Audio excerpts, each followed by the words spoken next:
শেখ হাসিনার জ্বালানি নীতির কারণে দেশে বিদ্যুৎ নিয়ে ভোগান্তি তৈরি হয়েছে বলে মন্তব্য করেছেন মুক্তিযুদ্ধ বিষয়ক প্রতিমন্ত্রী ইঞ্জিনিয়ার ইশরাক হোসেন। তিনি বলেন, জ্বালানি খাতকে ফ্যাসিবাদ মুক্ত এবং সিন্ডিকেটের নিয়ন্ত্রণ থেকে বের করে আনতে বর্তমান সরকার দক্ষতার সঙ্গে সঠিক নীতিমালা প্রণয়ন করেছে। আগামী সংসদ অধিবেশনে এসব নীতিমালা উপস্থাপন করা হবে বলে জানান তিনি। মঙ্গলবার মুন্সিগঞ্জের শ্রীনগরে বৃক্ষরোপণ কর্মসূচিতে প্রধান অতিথির বক্তব্যে এসব কথা বলেন প্রতিমন্ত্রী। অনুষ্ঠানে প্রধান বক্তা হিসেবে উপস্থিত ছিলেন বিএনপির কেন্দ্রীয় নির্বাহী কমিটির স্বেচ্ছাসেবক বিষয়ক সম্পাদক মীর শরফত আলী সপু।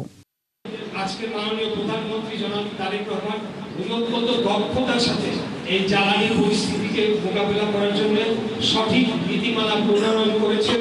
এই জ্বালানি খাতকে ফ্যাসিবাদ মুক্ত করতে এবং কয়েকটা সিন্ডিকেটের হাত থেকে রক্ষা করার জন্য ইতিমধ্যে আমরা ক্যাবিনেট সহ সংসদে আগামী সংসদ অধিবেশন যখন বসবে সেখানে নীতিমালা উপস্থাপন করা হবে। সেখানে তর্ক বিতর্কের মাধ্যমে আমরা